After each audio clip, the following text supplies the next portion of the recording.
Welcome, everyone. Is that screen working for you, Heather? Okay, good.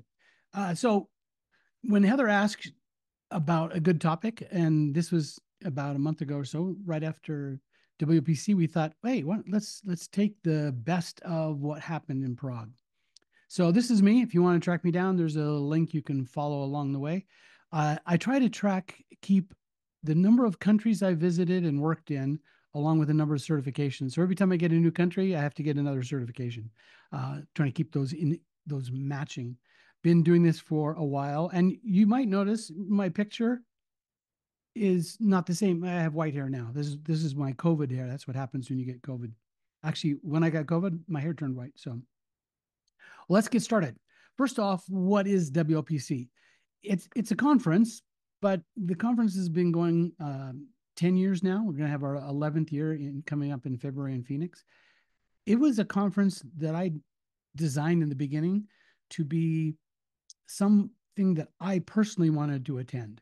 One of the things I hate about going to most conferences is you have your badge and you go and you want to talk to someone, or you're in the show floor and you see something that's like a topic you want to be interested in, and you start leaning toward a booth and some guy stares at you and they're looking at your chest. They want to know, are you a valuable prospect?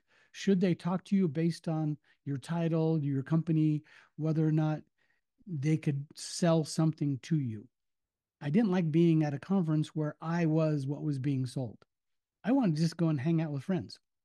So we made up the first one 10, 11 years ago to just have a place to go with other people who liked Wi-Fi and didn't want to be a lead. So we have no vendor booths, no vendor speaking slots, no vendor sponsored meals. We just have a conference and we hang out and talk about fun tech stuff. So the central part of that is the presentations, the one on the right. But we also have since added some new features. First one's boot camps, and the 3 days prior to the start of the conference proper, we hold boot camps. Basically, they're certification classes, CWNA, vendor classes, Cisco, Aruba, Ruckus, Python classes, a whole bunch of just a class on that you would take somewhere else, but you get to take it at the conference location and be there with more people who are also hanging out at the same time. And then we added something, oh, maybe 8 years ago, called a deep dive. We realized people liked to do hands on things. And the first couple of ones, we would do the entire conference attendees, 150, 200, 250 people all doing the same thing at the same time. And found that people like doing those, but it's really tough to get 200 people to do anything at the same time. So we broke them into different categories. And now, depending on which conference you go to, there might be 5, 10, 12, maybe 15 different deep dives you could sign up for. And that's 3 hours on the afternoon the first day and another 3 hours after the second day. So basically, one full day worth of class that you get to pick something that is usually fairly hands on, and you get to build things, make things, do hands on experiments to learn a topic you didn't know before. So that's kind of the idea of what WLPC is. You come, the hotel's included, the food's included, and the goal is just to have everyone stay at the hotel the entire time. Unlike other conferences where you go attend a session, then you go out and hang out with friends at dinner, you can still do that at WLPC, but we have evening activities you can do as well. So here's a quick list of the ones we held. The first one was in Austin in 2014, and we just finished Mexico in 2024. We do have some in Spanish. We've had them in Colombia, Valencia, Spain, and Mexico City. Now, this is one of the slides I show, yeah, it's boringly on every single intro to WLPC. Just to let everyone know, it is truly all about the people. That's what the conference is about. You might come to the conference and you work for a vendor, you work for a VAR, you are an independent consultant, or you're just an end user using Wi-Fi in your work. And all of those things get left behind. We're just people and we hang out. Some of the best conversations happen between people who you might think were competitors, between an Aruba and a Cisco and an Extreme and a Ruckus guy all hanging out talking about some new technology that they're working on. And they're not employees. They're just guys who like hanging out and talking tech. So that's kind of why we lead at WLPC. It's about the people. You come to hang around and be with people. So some numbers from Prague. Normally, from the first one 10 years ago in Maastricht, we grow about 10% a year. And part of that is me not wanting to take too big of a risk for the hotel because we have to put in a contract for the hotel 6 months before and pay for it. And I don't want to risk too much hotel money against that. So we kind of have a control limit. We've sold out every single conference we've ever had, and then always had to go back to the hotel and buy some more seats. So that 10% growth is planned, but it's also limited. Part of the reason why it works that way for us is I don't want to have that big risk. So we try to have everyone register on the same day. So usually, depending on, like, the one that's coming up is December 15th for Phoenix, and we'll have 85% of the seats all sold within 4 hours. So if you want to attend Phoenix, and we do have a cap on that one as well, make sure you get in early before it's done. In Prague, we had over 30 countries represented. We held 5 boot camp classes there. We had 6 different deep dives that we covered.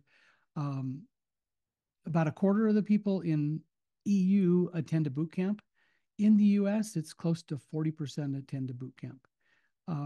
The unique thing about WOPC as well is we have about 25% of our attendees in the EU are actually presenters. For our Latin America or Spanish speaking ones, that's closer to 80%. They're smaller events, and if you're coming to one of those, you're going to be presenting. And as normal in Prague, we had about 33, 35, Prague was 35%, but we normally have about a third of any one session has first timers. The other 2/3 of people return and come back again and again. And we love having first timers come and give it a try. So there's the mix of the countries that we had.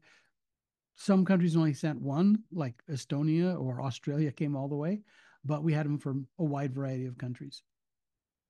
So one of the questions I get asked a lot is how do you get to present at WLPC?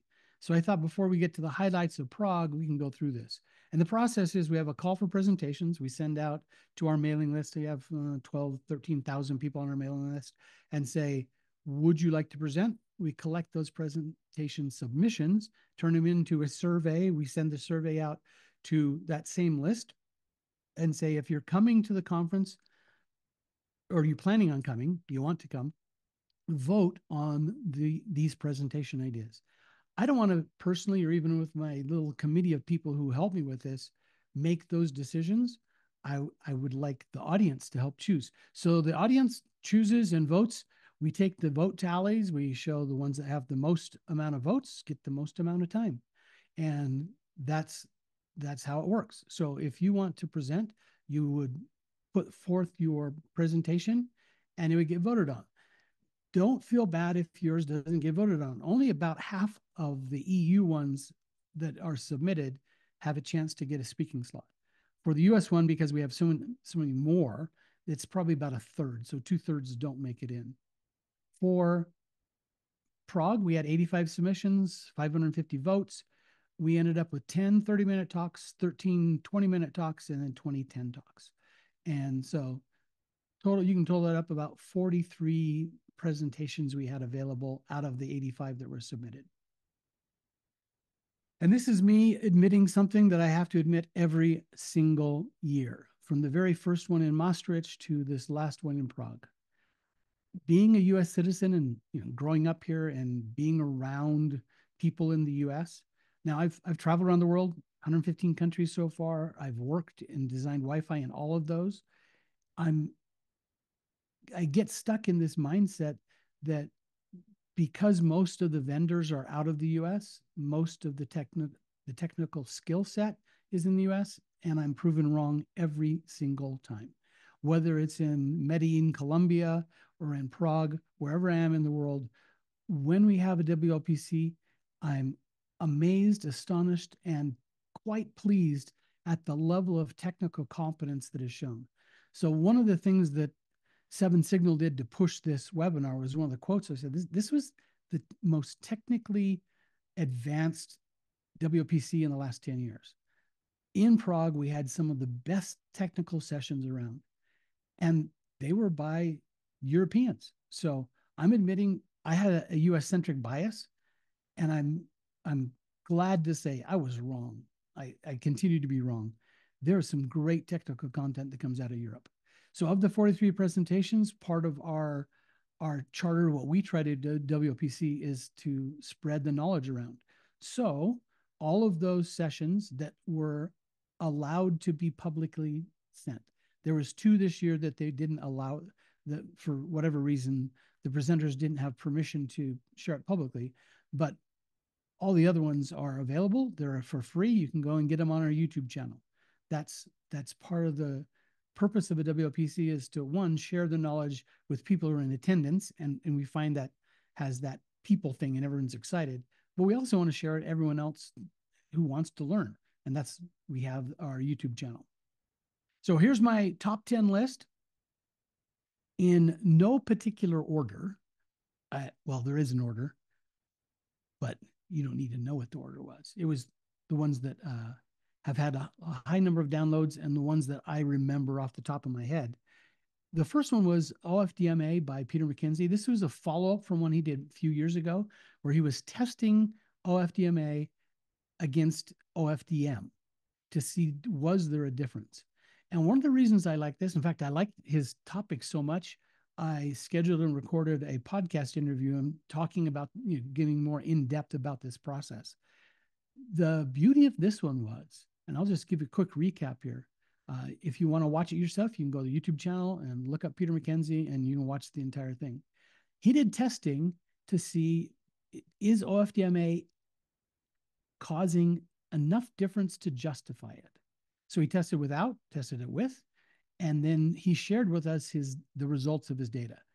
One, I just wanted to share, I think this is one of the best types of presentations people like to see, is there was a problem, did data collection, and reported on collection. Kjetil from Norway did a fantastic deep dive into spectrum analyzers from the past to what we have currently. If you're involved with spectrum at all, Kjetil is your man, and watch this presentation. He did some amazing things using feeding information into a SpecAn. He talked about the difference between real-time spectrum analyzers and block, and all of the functionality. So if you like SpecAn, that's a good place to go. Dobius from Aruba, happens to be from Aruba, but his talk didn't really have anything to do with Aruba, which is, by the way, why, when people come and they present, they might work for a company, but they're presenting their own ideas.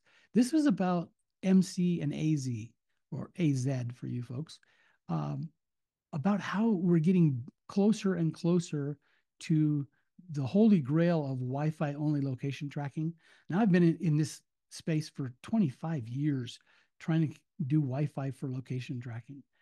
It's finally getting to a point where we have enough fine time measurements that we can get down to not just sub-meter, sub 10 centimeter, sometimes sub 2 centimeter resolution with just Wi-Fi.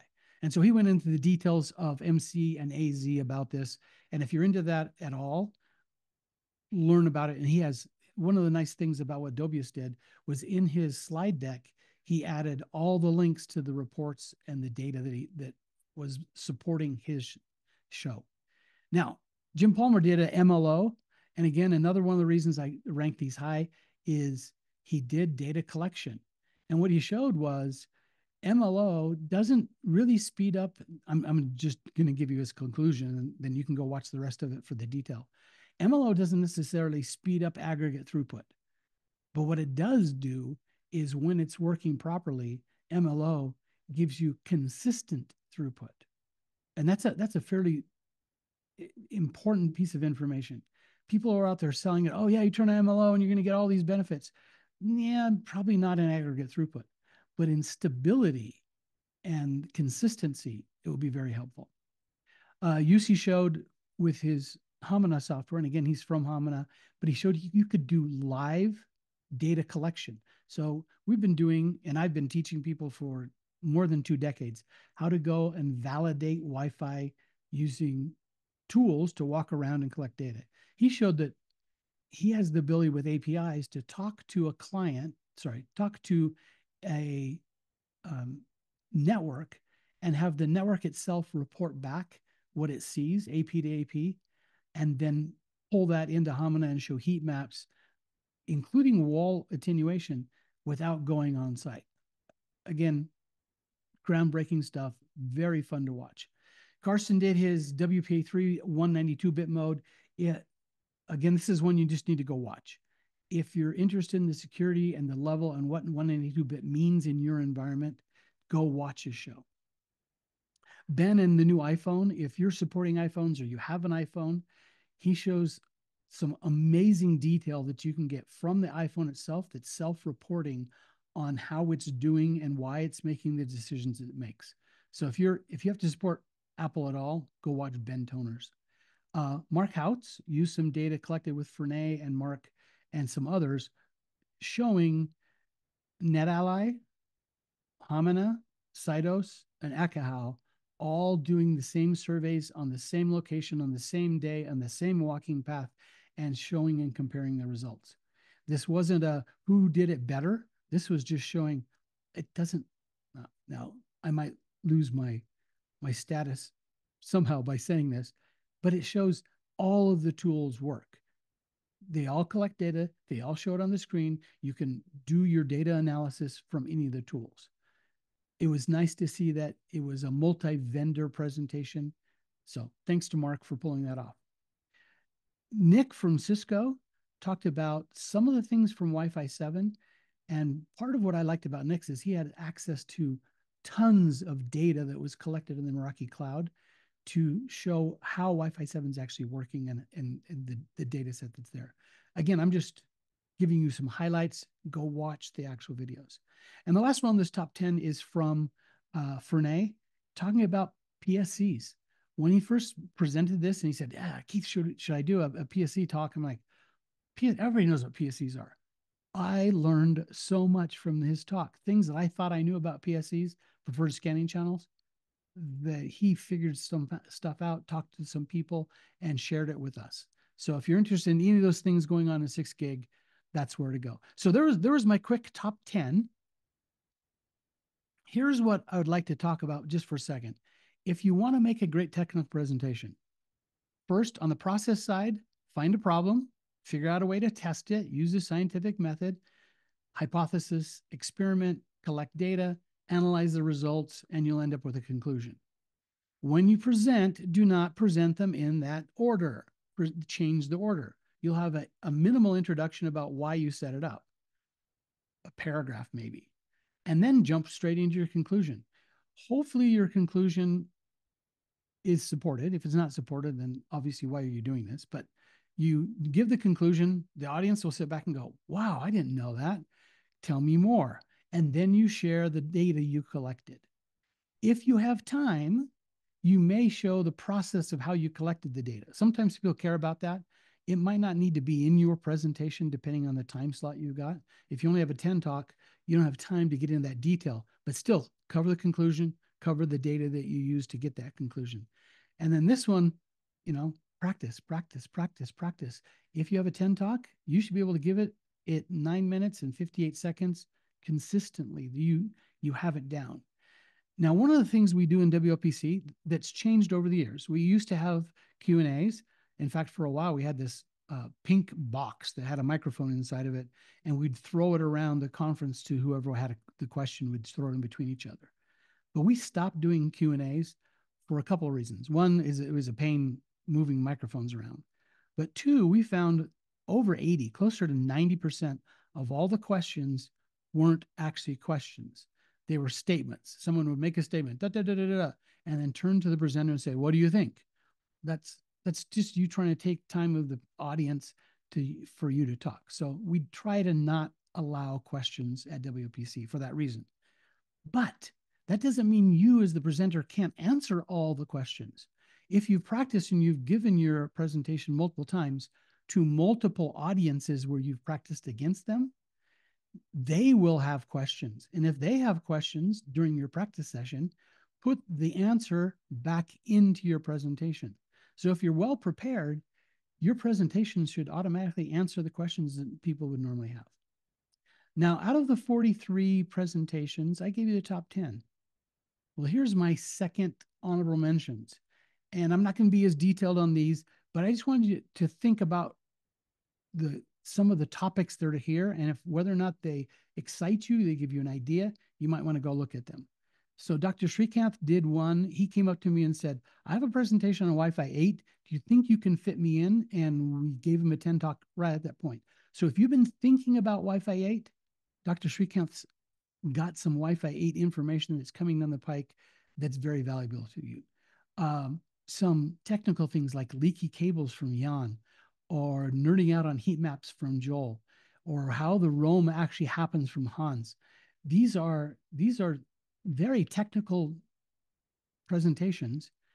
You may or may not find them as general as the first top 10. So this second group was those that I thought were really good, but maybe don't have as universal appeal.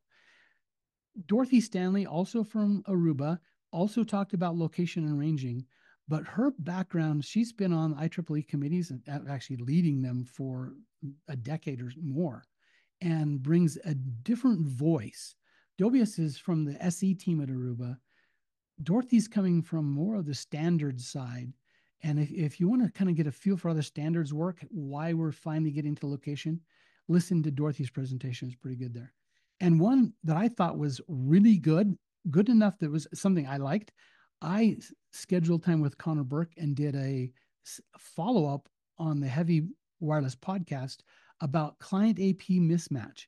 Now we've heard this for a long time, but Connor took it and actually did a lab, an experiment with the data to find out, yes, if should we, and he wasn't trying to answer the question, do we have client power, transmit power, match AP transmit power? That wasn't his top. He works for an antenna company. He wanted to see, is there a way you can combat the difference between the two? APs have the ability to transmit louder, but they have a problem listening to clients. So one of the solutions, rather than turning up the transmit power, that's a one way. I talk louder. But if I add a higher gain directional antenna on the AP, I can now hear the client better. Well, that makes sense logically. Well, he went out and did actual data collection to prove that it actually caused a difference and shows data about that. So this second group of 10, now I feel really bad. I've given you 20 of the 43. What are the other 23 going to think of? I didn't mention them. Go to the website and look at them. There's lots and lots of great data there. Additionally, we started doing things in the conference after dark. A couple of years ago, some people, Shuttle specifically, said, I want to just hang out with other people who want to talk about spec ends. Do you have a room? And we have a room. We announced it, and people came together and played at night in the evening with spec ends. This year we did even more. We had a spec am analysis testing session where people who cared about that went to a room and talked spec end. We had a video conference testing where they tried to, how many video conference sessions can you push over a single AP? And then they used the spec ends to watch it. And Phil Morgan ran a Wi-Fi 7 testing, basically a lab in the evening, 30, 40 people in the room with APs, with clients, and they tried to push it as put as much pressure as they could, testing MLO, testing the other Wi-Fi 7 events. So in the evening, we had things where you could go, and if you wanted to focus on one of these fun things, you could do that. Or there's also vendor sessions. In the night, we don't have sponsored vendors, so they don't have a booth or anything. But in the evening, if they want to entice you to come and listen to their presentation, they'll give away, maybe beer and pizza or hors d'oeuvres and wine, whatever their topic is. And then they'll get you to come and sit in the room, have giveaways, and talk about their products. So we don't charge the vendors anything for that, but it's a chance for the vendors to interact with the audience members. Coming up, Phoenix 2025. It's in February. We have 10 boot camp options, 15 deep dive options, lots of things to choose from. I put in red here as a reminder, registration opens December 15th. But again, 85% or more of our seats disappear in 4 hours. So set an alarm if you want to come do that. We should have the non-registration WLCP, the non-registration WLPC website available probably next Monday, Tuesday.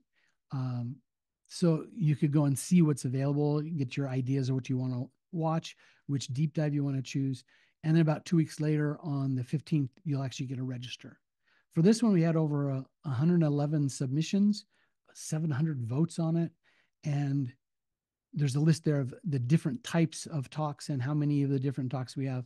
Additionally, the last one, we have 20 spotlight sessions where we didn't have enough time to have more people talk in front of everyone. So we basically have a 10 talk, but it's recorded in a professional studio with a live audience. You don't have the whole audience, but you'll have an audience in a side room to record. One of the benefits of this is your presentation gets out, it gets put on our YouTube channel, people see it. And next year, when the time comes time to a vote, they'll go, oh yeah, I saw that one, is pretty good. In fact, some of the talks that we have this year that made it in were spotlight talks last year. People saw and liked and upvoted enough that they moved up into the other category. So if you want to follow up with this, the WLPC.com is where you find it. If you need more knowledge to share, here's the QR code, but there's also the YouTube. Just hit WLM Professionals and you can see it there. We've had over 1 million views on our website. We have 1,100 different videos for you to choose from. Not to be a competition to Heather's. She has all hers as well. So I'm just saying you have some choices here of things you want to look at. Additionally, if you want to download these, I presented at WICO in I think April in the UK, and developed 4 different Wi-Fi checklists. One, how to not have a wireless problem, the top 25 Wi-Fi checklists you could use, an extended additional 25, and also a connection checklist. These are all available. You can download them. They're for free. If you have someone who's asking, how's my Wi-Fi? Here's a checklist you can go over and use those. And if they're just in Excel, so you can edit them however you like. This is how you contact me. If you want to contact me, great. I will leave this on the screen just for a second.